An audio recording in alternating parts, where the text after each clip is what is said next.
let's go ahead and get started. Lo and I are in Soul Center today, and she has put the camera on. If you can see the window that's labeled Low/Soul Center, that is going to be the focus of our practice today. So if there's a way that you can maybe put that into the center of your screen or highlight it if that's something that feels comfortable to you, please do. Today, friends, we are cultivating stillness.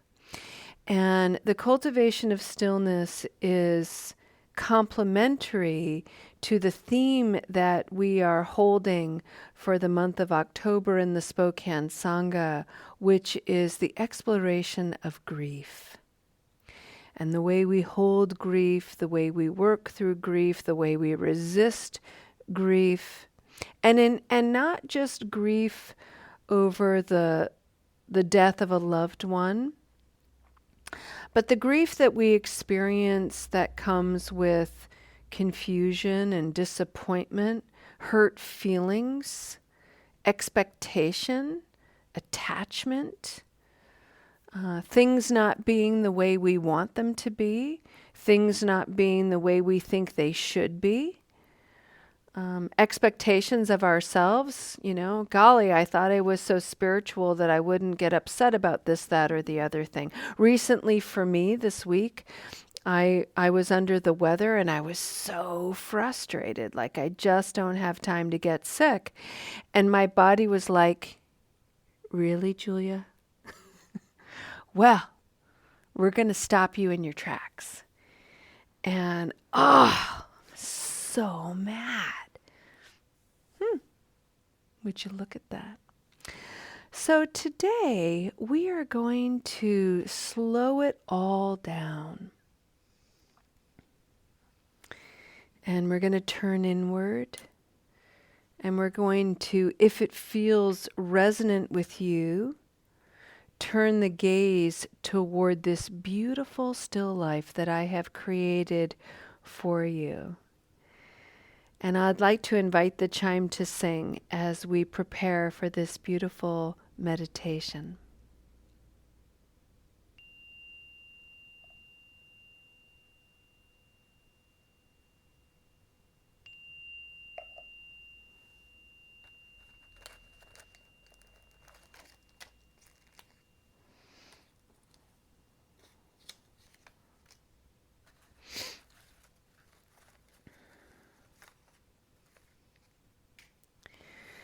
I'd like to share with you a sentiment of metta, loving kindness.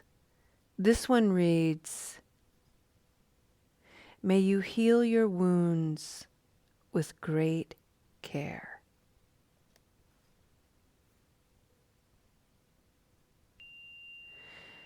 May you heal your wounds with great care.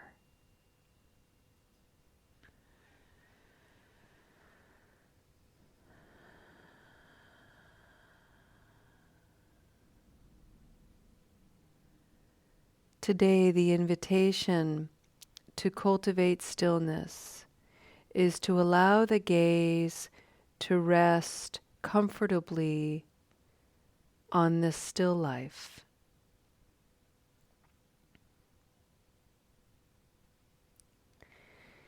What you're seeing is a piece of wood from a tree branch that lived on my farm.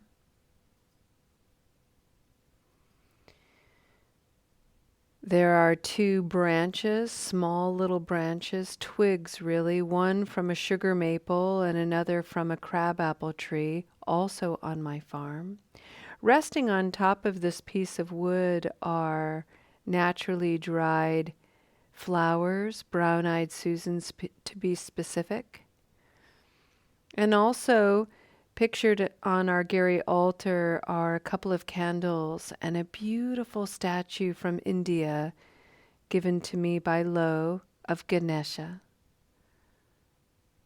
the great deity representing one's ability to overcome obstacles.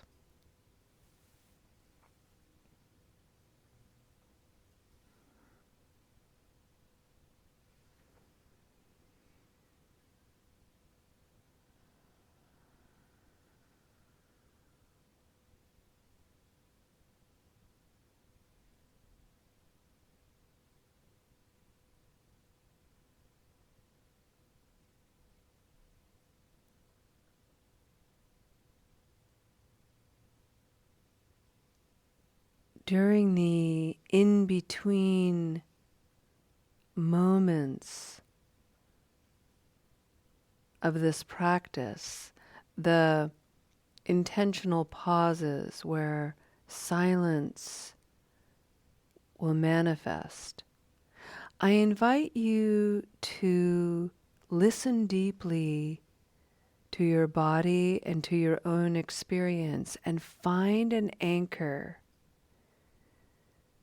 some faithful companion that you can turn to when your mind wanders, when your thoughts begin to race, something that you can turn your attention toward to bring you back to stillness, to bring you back to calm.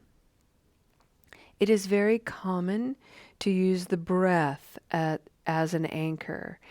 And what's alive for me in this moment is my ears are ringing. I'm experiencing tinnitus because I have been nursing a head cold. And whenever I have a head cold and I have to take medication for it, there's a certain level of ototoxicity that wreaks havoc on my inner ear, and they ring. I could go into great detail on the science of that because in my younger years, I was an absolute geek for all things hearing science. That was my training. But I'll spare you that. And instead, I just want you to know that for me, what is alive in this moment isn't my breath as an anchor, but the ring in my ears.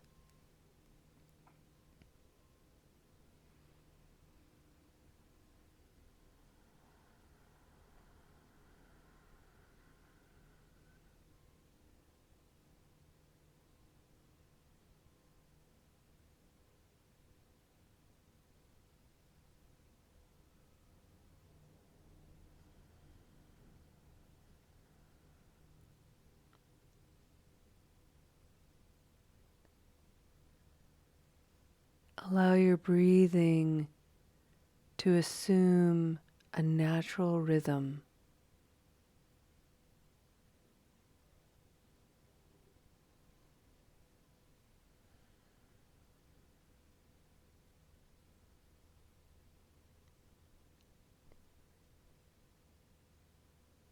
See if you can give permission to the body to relax 1 degree more. And in that degree of relaxation, see if you can invite the spirit of trust to enter the heart-mind. Trust that the body, your body, this amazing, ancient, earthen vessel, knows how to heal itself, is constantly healing itself on our behalf.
Friends, the cultivation of stillness is sister to the cultivation of awareness. Without stillness, we limit our access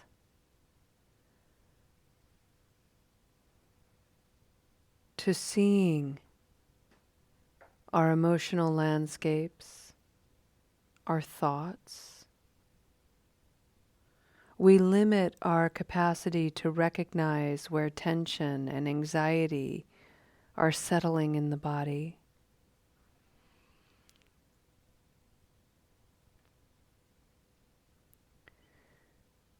And while stillness may feel at times spacious, even when we're tight, even when we're clamped down, shut down, stressed, if we can give ourselves a moment, literally a cycle of breath in and out, to be still,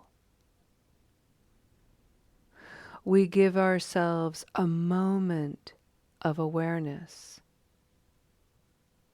to acknowledge the tightness, to acknowledge the collapse, to acknowledge the agitation, whatever it is we're experiencing.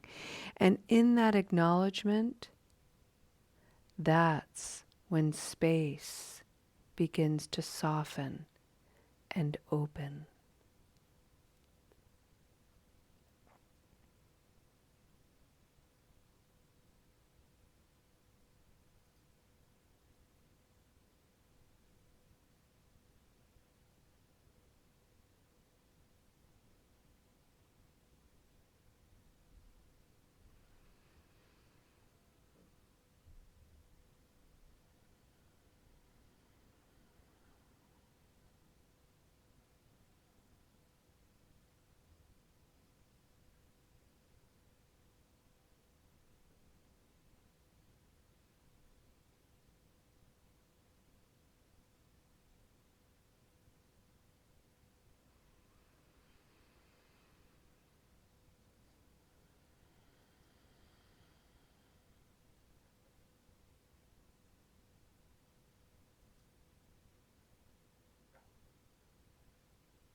The pairing of stillness and grief is intentional.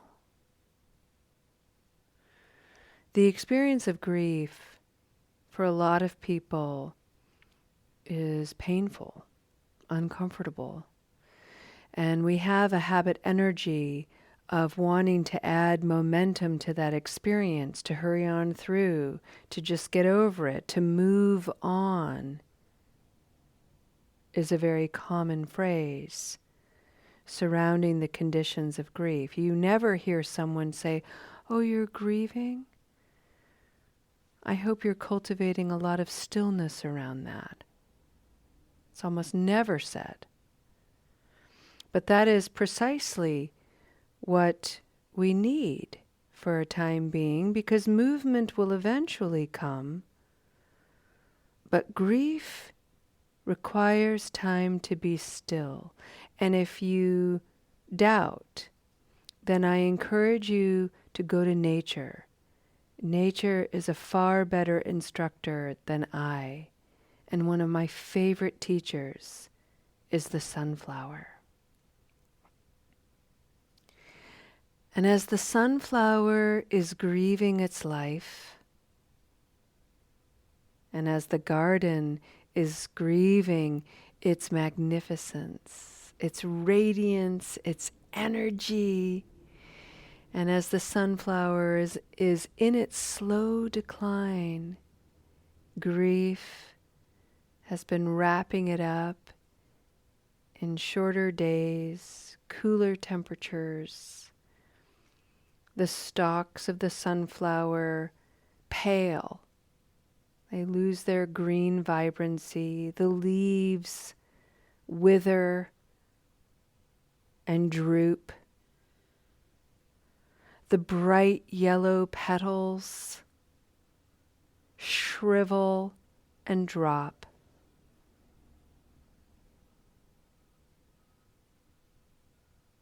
And the face of the sunflower begins to weigh heavy with seed. This beautiful plant holding its potential for the future.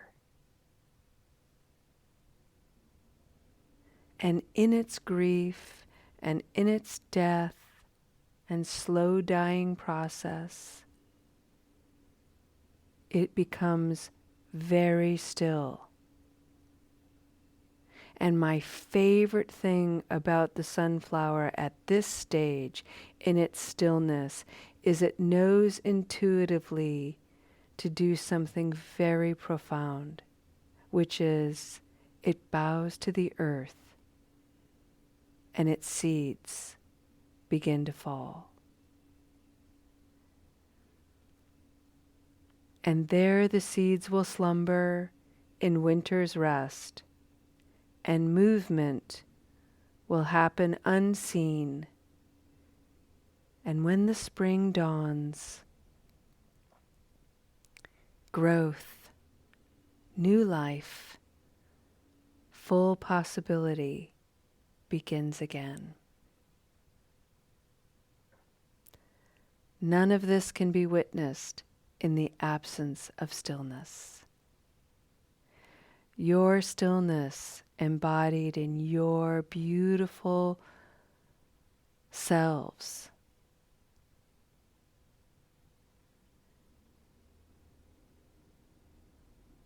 is a way to heal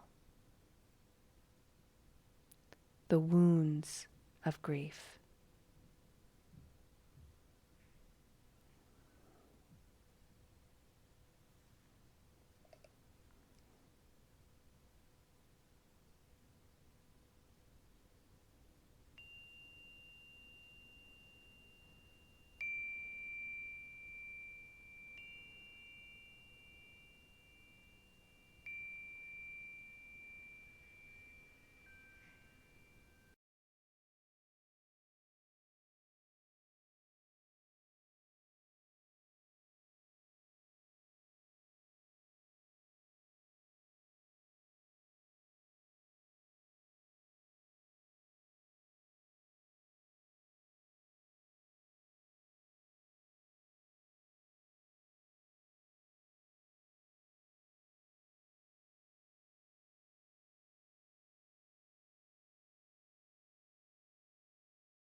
So with that, I'd like to invite us to come back to a moment of stillness.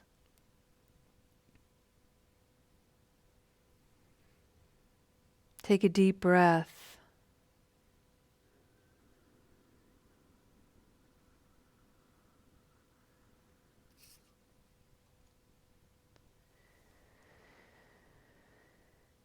May you heal your wounds with care.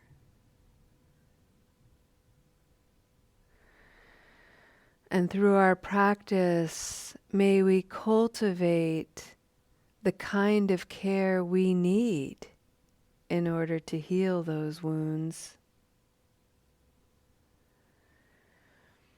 And through that healing space and through the cultivation of stillness that grants us the clarity for healing, may we settle deeply in the awareness that healing for me is healing for us all. Healing for you is healing for us all. Thank you for your tenderness and your care toward your own healing. We'll see you next time. Namaste.